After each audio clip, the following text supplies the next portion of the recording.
Welcome to the webinar. Today's subject is mastering your marketing. Now, we haven't met before, some of you, or we haven't maybe met in a while.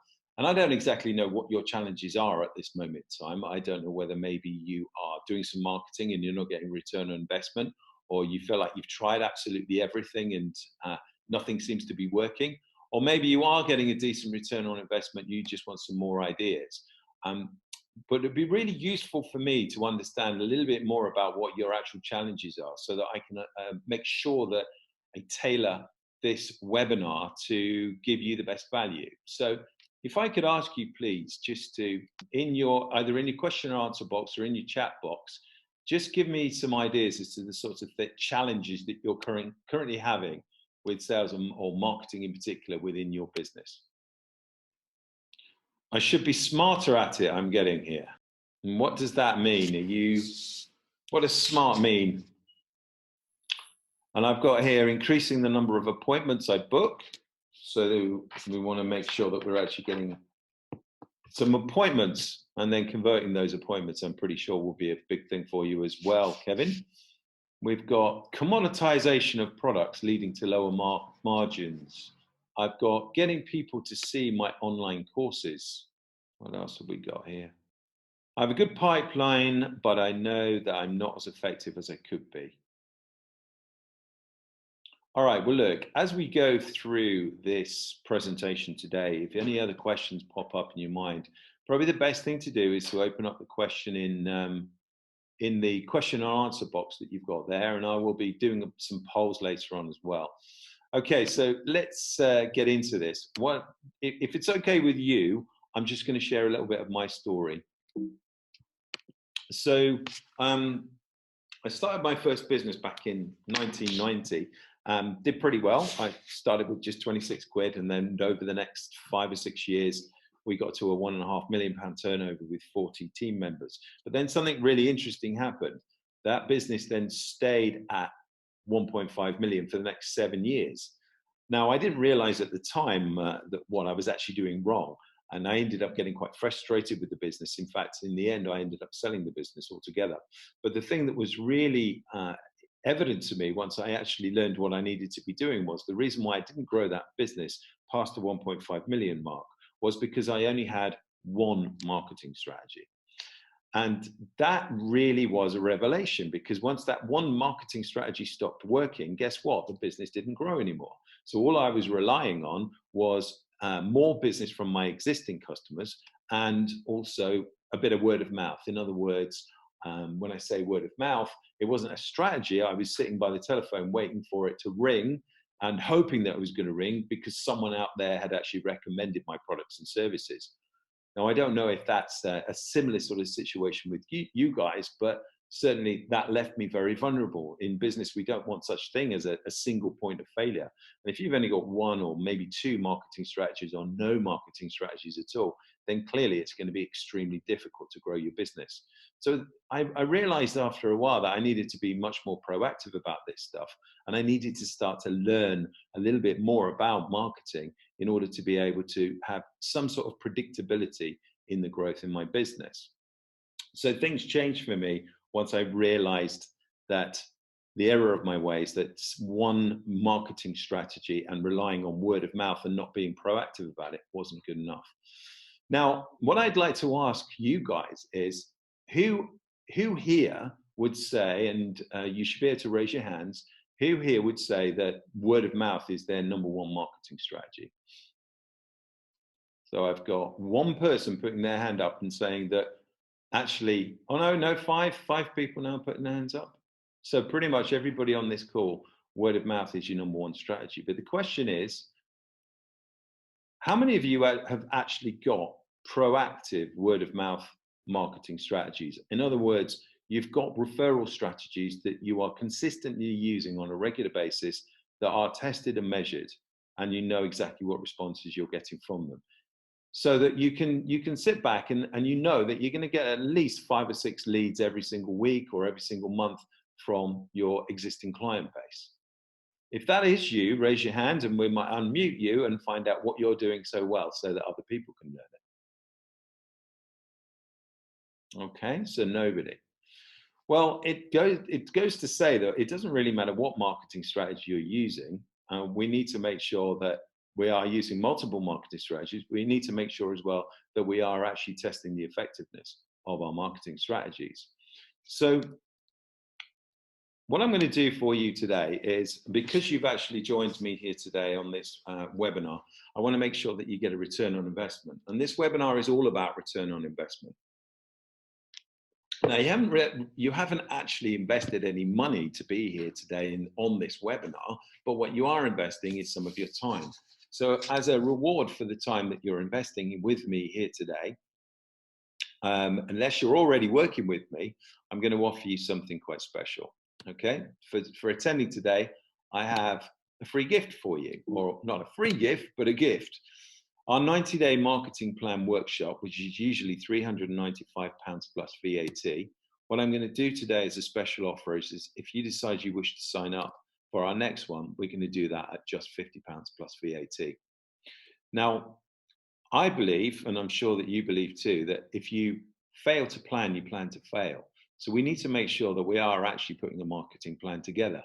But I'd like to ask everybody that's actually on the session here today, if you could just tell me, and again, if by show of hands, how many people on the session here today have actually got a written marketing plan? Raise your hands if you do.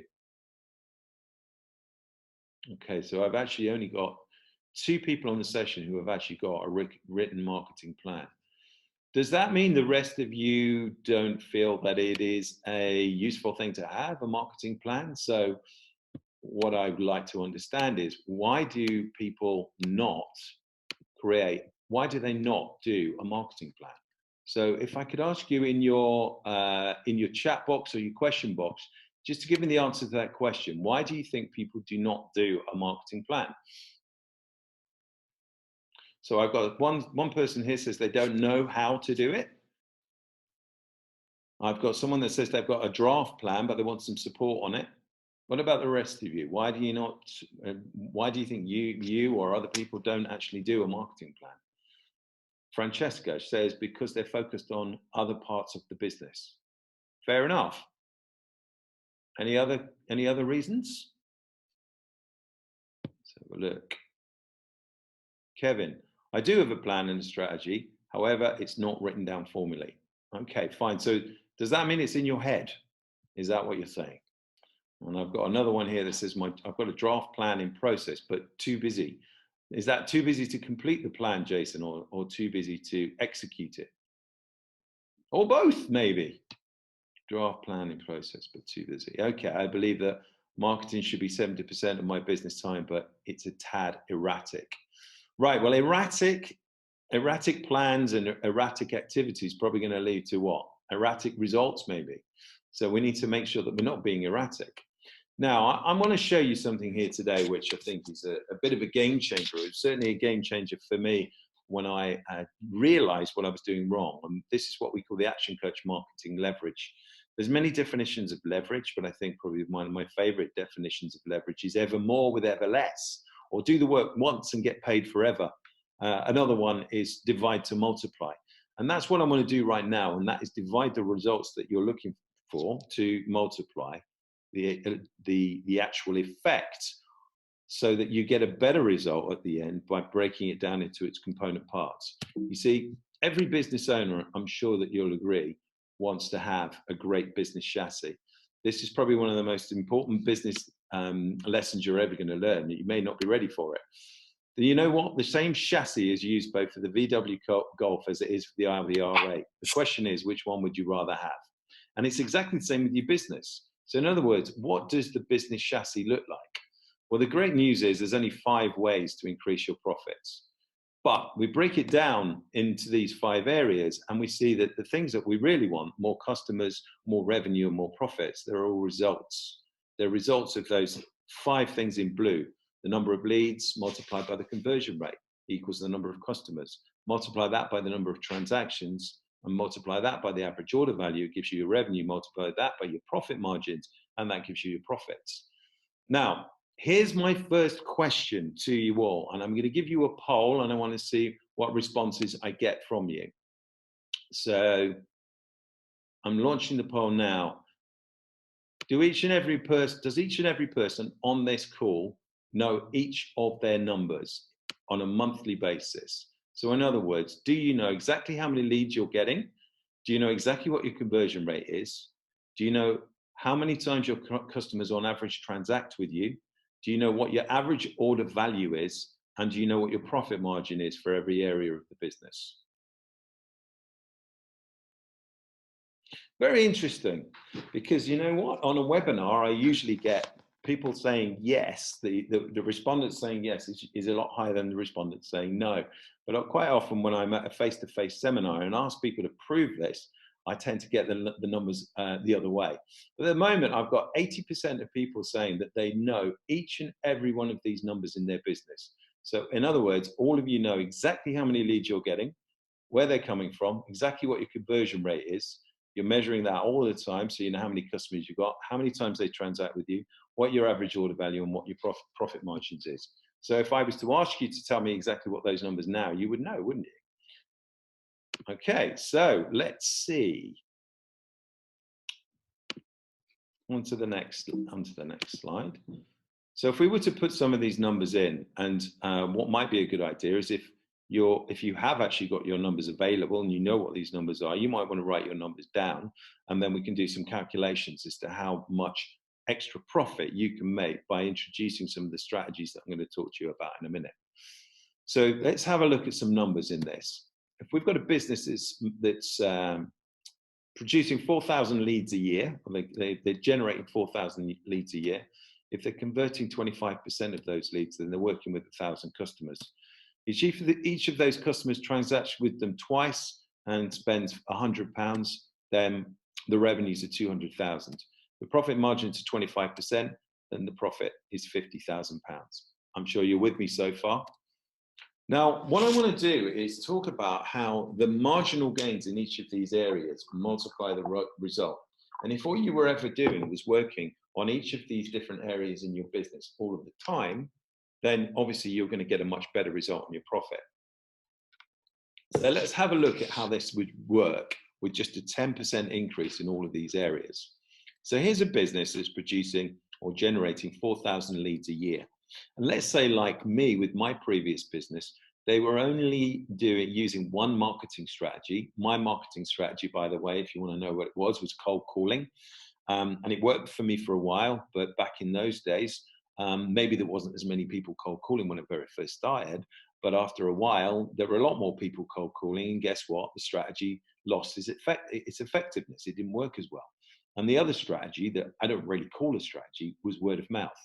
But the good news is there's well over 100 lead generation strategies that you could be using.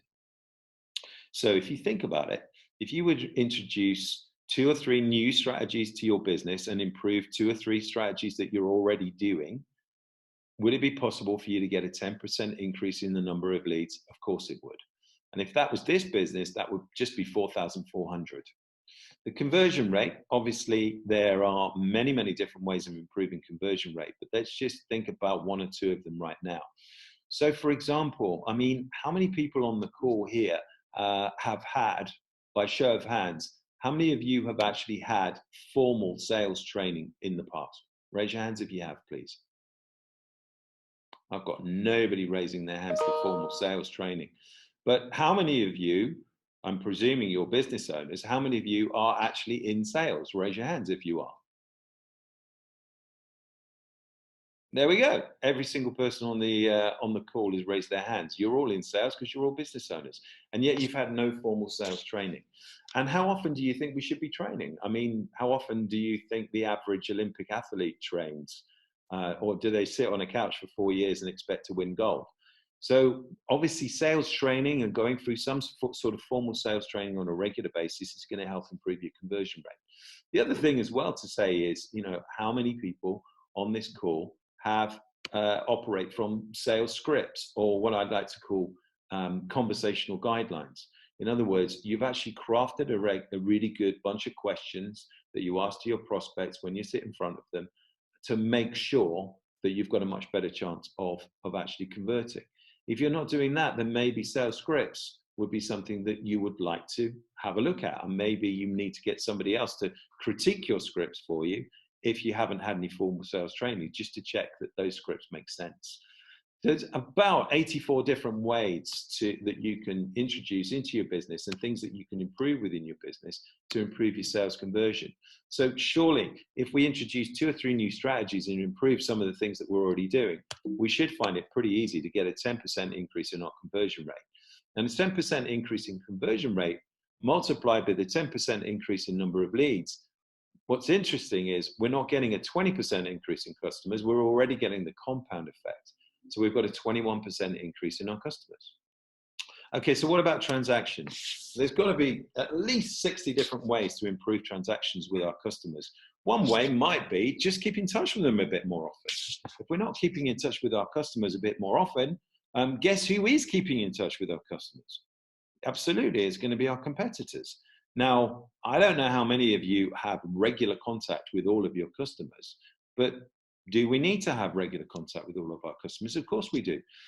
Study after study has proved that 68% of the reason why customers leave you is perceived indifference. In other words, they just didn't think you cared enough. I remember doing an email with one of my clients a couple of months ago, and really all it was we were just asking the question to their database, are you still interested in this? And that email produced over £40,000 worth of revenue over one weekend. So it's really, really key that we need to make sure that we have strategies that we're being deliberate about to increase the number of transactions that we're getting from our clients. But a 10% increase should be absolutely easy to achieve. What about average order values? Well, quite often average order values can just be increased just by a 10% price increase. So in this particular case, if it was a 10% price increase and we've got a 25% profit margin, a 10% price increase would increase that profit margin from 25% to 31.8%. That's about a 27% increase in profit margin. So I'm absolutely certain that everybody on the call could find one of many of the strategies that there are available for you to increase your average order value. But let's just take a show of hands right now. If you have put your prices up to your clients in the last 12 months, please raise your hands. One person, 2 people. 2 people have put their prices up in the last 12 months to their clients. Okay, so does that mean for the rest of you that you're nervous about putting your prices up because of price competition? Because if that is the case, then maybe we need to look at the niche that you're sitting in and carve out a better niche. Niche for me is all about making sure that you've got much, much less price competition. And you know, let's make sure that you're charging what you're worth. So let me ask you this question. Raise your hand if you think you are at least average, if not better, at what you do. If you're average or better than average, please raise your hand. Now, flipping heck, every hand should be going up now, because if you're not putting your hands up, then what the hell are you doing in that business? So yeah, every hand goes up. So if you're least average, if not better than what you do, then are you charging what you're worth? I mean, if you know what your competitors are charging and you believe you're better than your competitors, then why would you not be charging at least the same as them, if not more? You see, we're talking about marketing here, guys, and part of the marketing mix is price. If you've got brilliant products and brilliant service, and yet you're charging less than your competitors, your target market won't believe you. They will not believe that you are as good as you say you are, and if you are charging less than you should be for the kind of quality of product and service that you're offering. It's as simple as that. Nobody expects, every time we shop, I think you'll agree with me, we are all trying to achieve 3 things. We're trying to get the best quality product, the best quality service at the cheapest price. But here's the thing, we can always get 1 out of 3 of those things. We can usually get 2 out of 3 of those things, but we can never get all 3. We can never get the best quality product with the best quality service at the cheapest price. So which is the thing that most people are prepared to compromise on? Of course, it's going to be the price. They're not going to say, well, I don't care about the quality of the product, or I don't care about the quality of the service. Just give me the cheapest. Because anyone, I'm sure you've had this experience yourself. If you go and buy the cheapest, it will be the last time you do. I think is an old adage, if you buy cheap, you pay twice. So price and average order value. Price is just one part of average order value. There are many different ways to improve upon average order values, but we've got to be absolutely aware of all of those ways. Otherwise, we can't be strategic about it. But here's the good news. 2 or 3 new strategies to improve average order value, and now we're going to get an increase in revenue. In fact, you can see now the compound effect is starting to happen. We've now got nearly £100,000 more revenue in this small business that we're talking about. And then let's talk about profit margin. There's about 50 or 60 different ways to improve profit margins. Of course, we've talked about one, improving prices. The great news about improving prices is that it does 2 things. It improves your average order value and improves your profit margin. So you get the double whammy when you increase your prices. So guys, those of you who haven't put a price increase up in the last 12 months, I would urge you, if you can, to put your prices up immediately when we finish this webinar. And let's look at the results. So now this little business has gone from £50,000 in profit to 80,500. That's a 46% increase in revenue and a massive 61% increase in profits. And here's the thing, if that little business just did that 10% every year consistently for 7 years, 10% is not a big amount, guys, then over 7 years, they would get a 100% increase in all of these areas. 8,000 leads, 50% conversion, 4,000 customers, 4 transactions, £200 average order value. The revenue goes from 200,000 to 3.2 million. Now, if the profit margins could go from 25% to 50%, that would be amazing too. Now we've got a business that's actually creating £1.6 million in profit. Now, I know that they don't all go up in that proportion, but you guys who all know your numbers, what I'd like you to do when you finish this webinar is have a look at these numbers. Have a look at the leads, have a look at your conversion rate, your transactions, your average order value, your profit margins, and think to yourself, if I were to improve everything I do by 10% and to introduce 2 or 3 new strategies in each of these areas, what kind of percentage increase could I get in, let's say, the next 12 months?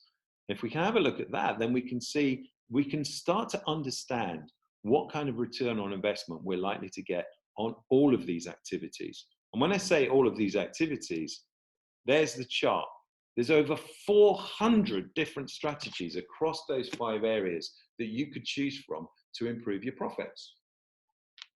And really, all you need to do to improve your profits is just to get strategic and use these strategies, but not just use them, learn them, or if you don't learn them yourself, find someone else who's an expert in these strategies.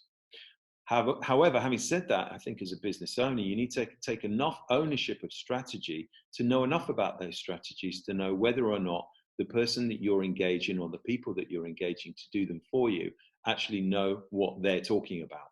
Because how many times have I spoken to business owners, do you think, who said to me, well, I'm paying these people to do my marketing for me, but I'm getting no return for it. And these are so-called people who are supposed to be expert at it. So my response to that is, as a business owner, it's your job to take ownership of strategy. That means you need to know enough about them to know whether the people that are doing the job for you are good enough. And if not, maybe you have to learn a little bit more about it yourself, get a little bit closer, then create systems and strategy that you can delegate to other team members. But the good news is there's no shortage of strategies, guys. So if we're looking at these strategies on a regular basis and improving them consistently across a year, or across a month, across 2-3 years, or every quarter, then you are going to find that you're going to make massive improvements in your profits. See, marketing isn't just about obtaining new clients. Marketing is also about converting those clients and converting the right clients. It's also about marketing to your existing database to get more transactions and higher average order values with those clients as well. And it's also about making sure that you're getting the highest profit margins.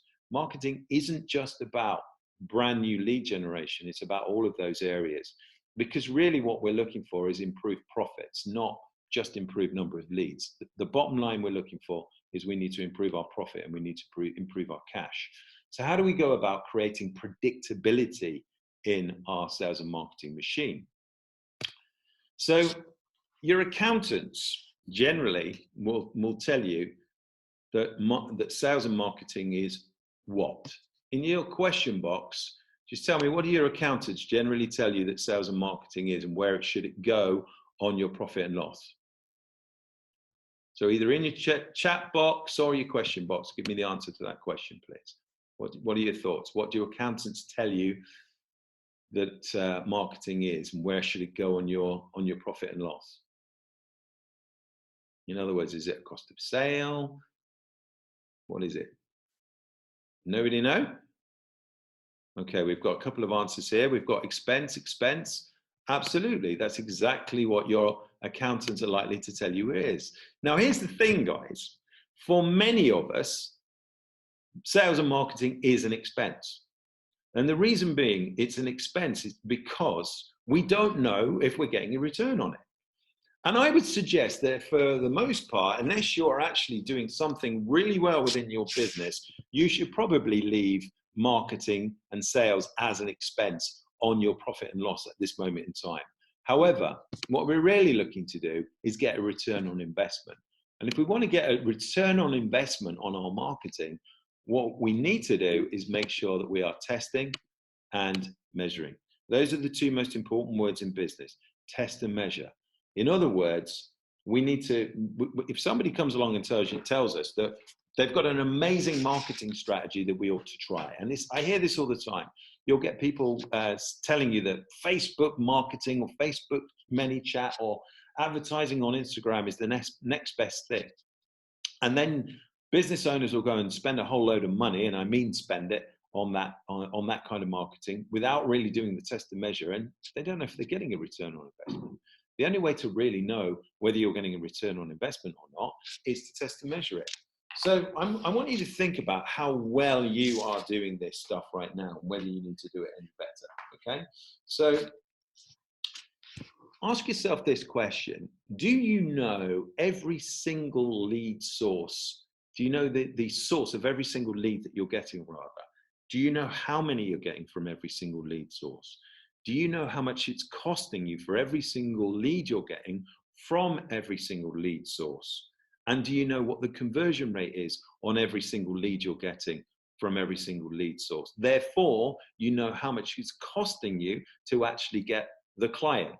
I'm not talking about just understanding how much it's costing you per lead. I'm talking about how much is it actually costing you to buy a client, because that's what we're doing. If we get our test and measure correct, we are literally buying our clients. So have a think about that for a moment. How well are you testing and measuring at this moment in time? Do you actually know what return on investment you're getting? See, if I ask you this question, if I could give you a machine, and every time you put £1 into this machine, you got £10 out, how many pounds would you put in the machine? I'm guessing the answer to that is all of the pounds. You'd put all of the pounds in the machine. But if you get your test and measure right with your marketing, that's exactly what it's going to give you. You all know that every time you put £1 into your marketing, you get more than £1 back out of it. And exactly that's what we want. We exactly want to know exactly how much every pound of marketing expenditure produces in profit. Okay, so let's get smart about this now and look at the sorts of things that we're going to need to test and measure. So first and foremost, how many marketing strategies is enough? So I'm going to ask you a question. If I gave you a marketing strategy, in fact, I'm going to do a poll here. I'm going to launch another poll. Which of the following strategies would you use? I was talking about if you invest £1, you get £5 out. I want to know the answer to this question. Which of the following strategies would you use? So let me just launch the poll for you. So there's the question. Which of these strategies would you use? For every pound you invest, you get £5 return. For every pound you get, you get £1.20 returned, or would you do both? So just answer the questions in the poll, please. Okay, so most of you would use both. One of you would just use one, okay? So let me end that poll. Here's the thing. Those of you who answered the question both, you're absolutely right, because any strategy that's giving you a return on investment is a good strategy. Because like my example earlier on with what happened to me with my business, with my first business, there's me on the diving board, and all I had was one marketing strategy. And when that marketing strategy didn't work anymore, the business didn't grow. So we need to make sure, and I call this the rule of 10 by 10, we need to make sure that we've got multiple marketing strategies. So my advice, if you like, would be that you've got at least 10 marketing strategies producing at least 10% of all your results. So in other words, 100% of your results coming from 10 different marketing strategies. And those marketing strategies all need to be tested and measured, and they all need to be giving you return on investment. And I don't care whether the ROI is £1.20 or £5, you need to make sure that they're all giving you return on investment. Now, for the purposes of reinvesting in your business and getting it to grow quicker, and for the purposes of cash flow, then yes, you're probably looking at a situation you might want to invest more in the strategy that's producing £5 in return rather than the one that's producing £1.20. But we need some sort of dashboard that shows us all of the different strategies that we're using, so that we can see the return on investment for each of those every single week or every single month at the very least. So let me ask you guys, because I might be able to help you with this, can I ask you please to raise your hands if you already have a comprehensive dashboard that gives you return on investment on every single marketing strategy that you're using? Raise your hands if you have that. We've got one person raising their hand, so I'm going to lower the hands. Raise your hands if you would like that. Okay, so I'm going to make sure that you guys have raised your hands then, okay? So we're going to show you later on how you can get hold of one of these dashboards. If you're not using one at the moment, I can share a dashboard with you to make sure that you have got something to really test and measure these marketing strategies really well. I'm just going to I can't unmute Kevin. That's a shame. The one person I really wanted to unmute, I can't, because it says here that your Zoom is an older version, Kevin. So unfortunately, we're not able to unmute you. But I'm just going to ask Kevin if you could, in your chat box, so we can share a little bit of best practice here. Kevin, in your chat box, could you just tell me what kind of system are you using at the moment to test and measure all of your marketing? Oh, here we are. It's called here we go. It's a spreadsheet with a tab for each strategy.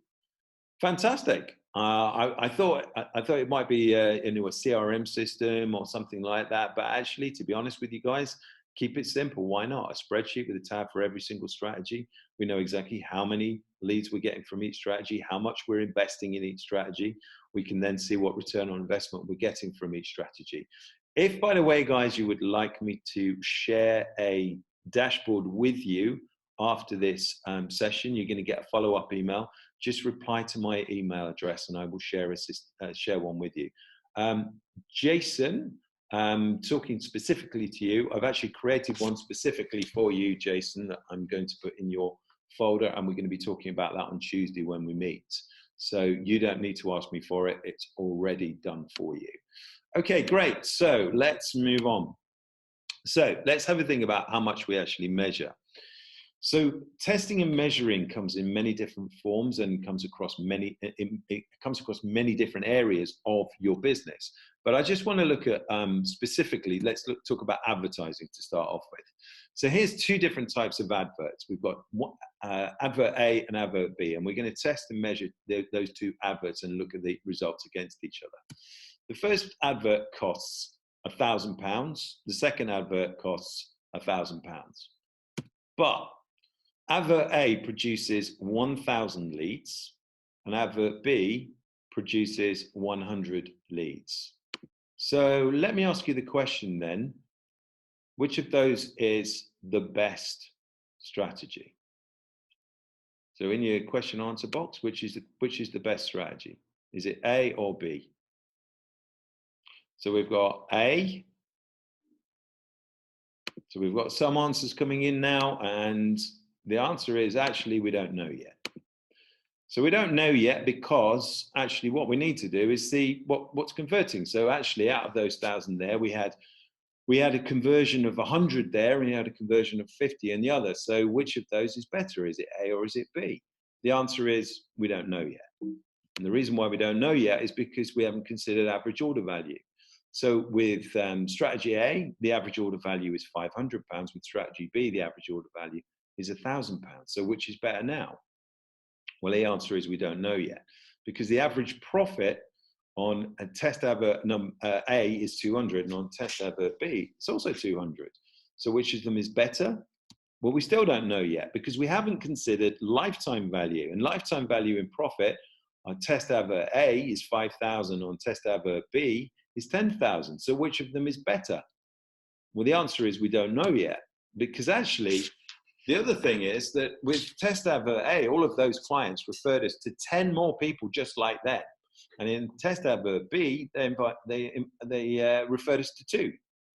The point is, both of these adverts are giving us a return on investment, but these are the areas that we need to drill into to see how our marketing is giving us a return on investment. You see, the thing is about marketing really, if you're going to get an unlimited marketing budget, marketing is about doing 2 things: reducing your acquisition cost and increasing your lifetime value. So the poll that I want, my last poll of today, is to ask you this question. Do you know the acquisition cost of your clients versus the lifetime value? In other words, do you know how much it costs you to buy a client across all your marketing strategies? And do you know what the lifetime value of a client is to you in profit? So answer yes or no, please, ladies and gents.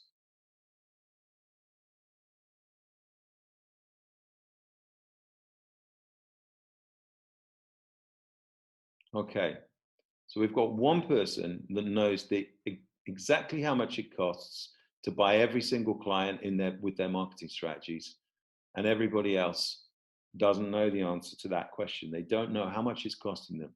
Well, that suggests to me that your test and measure needs to improve. I know that many of you were saying that you know these numbers, and maybe you do, but maybe you need to get a little bit closer to these numbers, because marketing return on investment is about those 2 things. How much does it cost me to buy my clients? And what's the lifetime value of those clients in profit? Now, on the test and measure dashboard that I'm going to give you access to, it will actually calculate the return on investment for you. So again, if that is something that you're interested in when you receive the follow-up email after today, just send me an email back and let me know that you would like to receive that, and I'll make sure that you get hold of it. Okay, so that's marketing return on investment. But before we even start deciding what the marketing strategy is, we've got to get absolutely 100% clear on who it is we want to target. In other words, we've got to make a list of our target market segments, niches, or groups. And what I suggest you do, guys, is create a buying persona or an avatar of all of the people in all of the markets. Now, I'm not just talking about if you're business to consumer. Now, I'm talking about making sure that you know who the decision makers are in the businesses that you're working with if you're business to business, and understanding not just who they are, but understanding everything about them as much as you possibly can. Now, if you are business to consumer, what you might want to do is create an avatar, give them a name, and then actually go stalking these people on social media and seeing, how many of those people are actually out there, and understanding, what kind of things, where do they get their information from? Where do they buy? What products and services do they buy? If they're business to business, what other products and services are they buying? And what is it about the specific target markets that you want to aim at that you love? Because really what we need to be doing is grading our customers. We're not after market share. What we're after is wallet share. In other words, as I said earlier on, if you look at those strategies I was talking about, there's over 400 of those strategies, and only about 100 or so of those strategies are actually lead generation. The rest of those strategies are all about making sure that you maximize the return on every lead that you generate. See, I think you'll agree with me that most of the time, when somebody shops with you, in other words, the first time they buy from you, that's not when you make most of your profit. Retention and retaining clients and get them to come back and spend more money with you, get them to refer people to you, that's when you really start to make money from the lead generation that you're investing in. Because what we're looking for is lifetime value, remember. So we're after wallet share, not market share. Unless you want to be the next Google, or you want to be the next Facebook, or you want to be the next Amazon or the next Apple, then really market share isn't our concern. In fact, what we're really looking for is a niche. And when we're looking for niche is about two things. It's about what are our unique selling propositions? What are our points of difference? What are the things that make us unique? And what are the things that we can guarantee? And then when we put that together with who is it that cares most about those things and put those two things together, those two pieces of the jigsaw are what we call niche. And in your niche, you have very limited price competition. In your niche, you've got predictability in cash flow and profit. So creating a niche and going after wallet share rather than market share, that's going to get most of us in small businesses to financial freedom, financial independence, and for some of us, financial opulence. So we need to be really careful about who we're actually dealing with. Before you can decide on the strategies, you need to figure out who your ideal customer is. So I would always suggest that you grade your customers from A to D, A being awesome. So in other words, these are the people who, as I said, they love what you do. They're prepared to pay the price you ask. They understand the value that they get from you. And you've articulated the value really well throughout your marketing and your strategies. And they pay you on time and they recommend you to all their friends and family as well. Then you've got your B customers. Those are the basic ones. They don't, you're not making a massive amount of profit from them, but they don't take up an awful lot of your time. They're just there and they're pretty good. And, you have to have them. They're kind of bread and butter type customers. But then we start going below this line. And C-grade customers are either challenging or we just can't deal with them. And our job with C-grade customers is either to upgrade them to a basic customer, and we can do that either by educating them or we can do it by putting their prices up maybe. So we get them up to basic, and now maybe they're difficult to service, but at least we're actually getting a decent return on those customers. So the challenging customers, they're only going to go one or two ways. They're either going to go to basic or they're going to go to dead. In other words, dead customers, don't deal with them. I don't mean assassinate them. That's not what I'm talking about here. I'm not advocating that. What I am suggesting is that I'd rather that my competitors would be dealing with those people. Because what you tend to find with your D-grade customers is you don't make a great deal of profit on them, and they take up far too much of your time. And the scary thing is, when you actually analyze gross profit per hour, when you look at how much time you spend with some of these customers, these people are actually costing you money, not making you money. And the scary thing is that sometimes those people, those customers, can actually be some of your bigger customers. I've seen instances where clients have got customers that are 25% of their turnover. And actually, those are the customers that are most challenging to deal with, because these are the customers that tell you to jump and you say how high. And usually you're at their beck and call. And if you actually analyze it, sometimes those aren't the ones you want to deal with. So before getting really strategic about your marketing plan and understanding what marketing strategies are going to work for you, you need to be really clear about who you actually want to attract. Because those better customers with better lifetime value, I'm sure you'll agree with me, they're going to give you a better return on investment on your marketing. For sure they are. And also, they're easier to deal with, and you're going to have more fun if you're working with those kind of people as well. So if you're going to take an action from this today, I would get really close to your buyer persona and your avatar. Because the thing is, once you actually know who those people are, and you know what their buying habits are, and you know where they get their information from and what media they use, only then can you then start to really get specific about the strategies that you're going to use. And people often say to me, well, how do I know how long to keep working with a strategy? Well, the answer is just there in front of you. If you have a pond, and I told you in that pond were exactly the fish that you wanted to fish for, would you sit there all day with your bait and not get a bite, and at the end of the day, not even get a nibble, at the end of the day, throw the rod down and say, stupid pond, stupid fish? Or would you maybe think that potentially it was the bait that you were using that was wrong? You see, we can't just be testing and measuring the media that we're using. We need to also test and measure the message. When I come to other webinars that I'm going to be doing about how you craft great marketing campaigns, we're going to look really specifically about what is the message that you're actually giving out to your marketplace. Because if you're not giving the right message out, it doesn't matter how many different media you're using, you're not going to get the return. But let's start by being really clear about who we want to target, because once you know that, marketing then becomes much, much easier. Okay, guys, so I'm conscious of time, and what I want to do is open up now to questions. So if I could ask you initially, please, if you could raise your hand for a question, and then what I will do is I will unmute you and we will take your question, unless it's Kevin, and then Kevin, I'm afraid you'll have to put your question in the question box. So raise your hands if you have a question at all for me, please. Or if you're shy, you can write it in the chat box. I don't mind. Okay, so I've got a question here from Francesca. Francesca, I'm going to unmute you. Hello, Francesca. Hello. Hello. Okay, what's your question for me, Francesca? I'm starting a new project, so it would be completely from scratch. Okay. I'm not sure this is going to be helpful for anybody else, but it's an ideal time for me to hop in onto one of your courses. Would that be okay? Would it be suitable?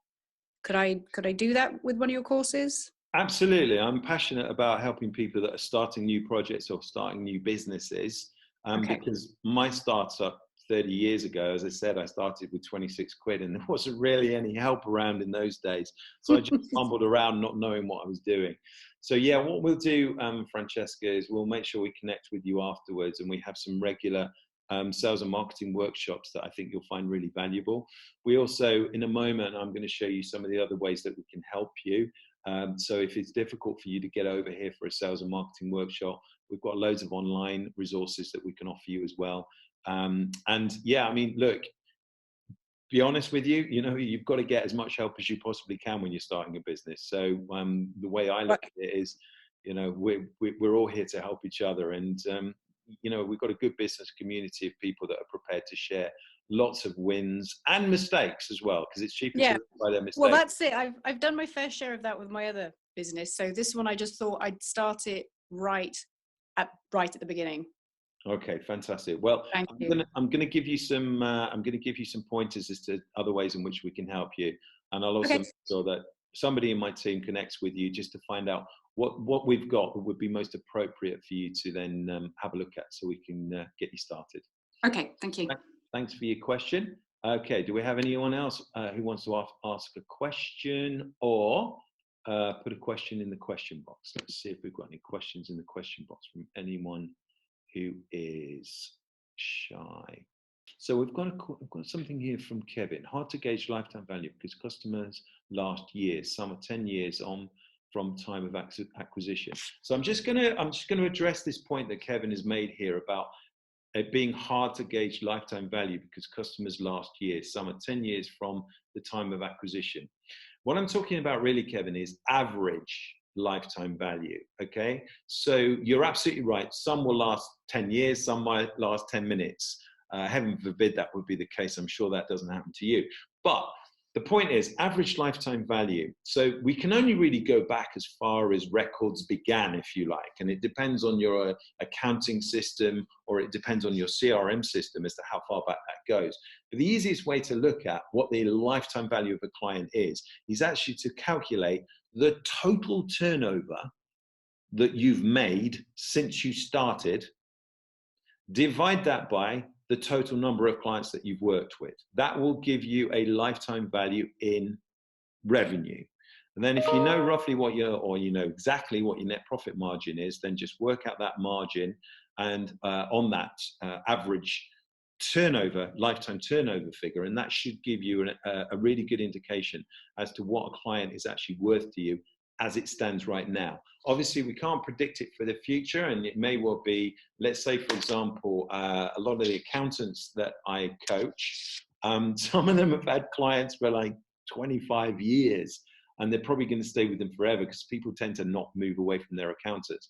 I'm coaching a hairdressing salon at the moment as well, and he would say exactly the same thing.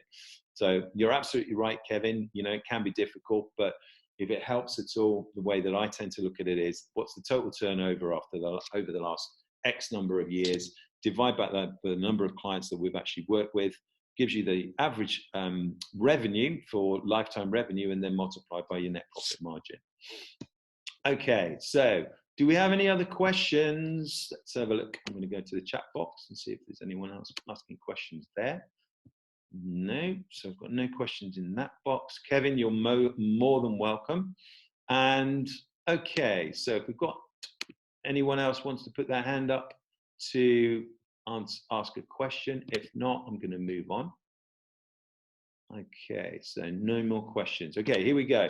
So would it be okay if I show you a little more about how we can help you after today? Because this one webinar is a series of many, but I want to let you know what else is coming. So I'm a great believer that working on yourself is the best investment that you could possibly do in your business. If you work harder on yourself than you do on your business, you'll make a fortune. If you work hard on your business, you'll make a living. I think it was Jim Rohn who said that. And I'm going to recommend over the course of these webinars and seminars that I do lots and lots of books to you. So books that we recommend and books that we actually have as part of our programs, those are things that can really help you. We also have online learning. We have over 100 hours of video and audio for you to download and to stream and watch, so that you can educate yourself on every specific area you could possibly imagine about your business. Seminars and webinars. So we're doing a series of webinars for the rest of this year, and we have got some in-person seminars coming up as well. So if you're interested in finding out about those, just send us a message and we'll let you know what they're all about. Training workshops.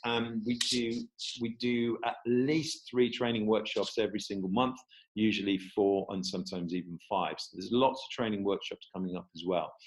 Now, if you're interested in coming to meet lots of other like-minded business owners who are on a journey to create amazing businesses, then we have some group coaching sessions as well, from Profit Club all the way up to one-to-one coaching. I'm not going to go into those in any great detail, because at the moment, for some of you, we've never met you before and it wouldn't be appropriate to do so. But if you're interested in finding out more about some of the stuff that we do, then obviously please contact us after this. But as I mentioned earlier on, I'm creating, I've got a gift for you all today, which is a full day planning.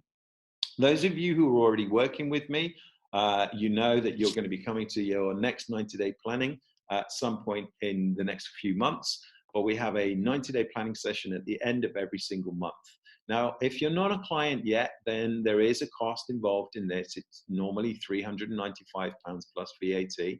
But because you've never met us before and you've maybe never been on one of our sessions, my special offer today is that we're going to do that at cost for you. So if you decide you want to book on the next session, which is on the 28th of February at Reading Park Hotel, we're going to do that for you at £50 plus VAT, which is basically what it cost us to include the workbook, all the materials, the lunch and refreshments at the wonderful Reading Park. There'll be 20 or 30 other business owners doing their plans with you as well. So you're going to get to meet some other business owners that maybe it's their 5th, 6th, 7th, 8th, 9th plan. Maybe it will be their first plan. But the sales and marketing plan are part of this business plan that we do is absolutely incredible. You're going to get access to tons and tons of different strategies, including all the test and measure systems that I was talking about earlier on. So we'll review the strategies that you're currently using, get you working on those strategies and improving them, and then introducing new strategies to your business as well, so that you can be assured that your profits are going to grow the following 90 days. So if you want to avail yourself of that, I'm going to be sending you a link after this session, and there will be, all you need to do is click on the link. It's an Eventbrite link, and just register yourself for that session. And we'd love to see you there on the 20th of February. So I'm out of time now, guys. It's 4 o'clock. I want to say thank you all for attending and being part of this session with me today. And I really look forward to seeing as many of you as possible as soon as possible in the future. So have an amazing weekend, and thank you very much for coming on to my webinar today.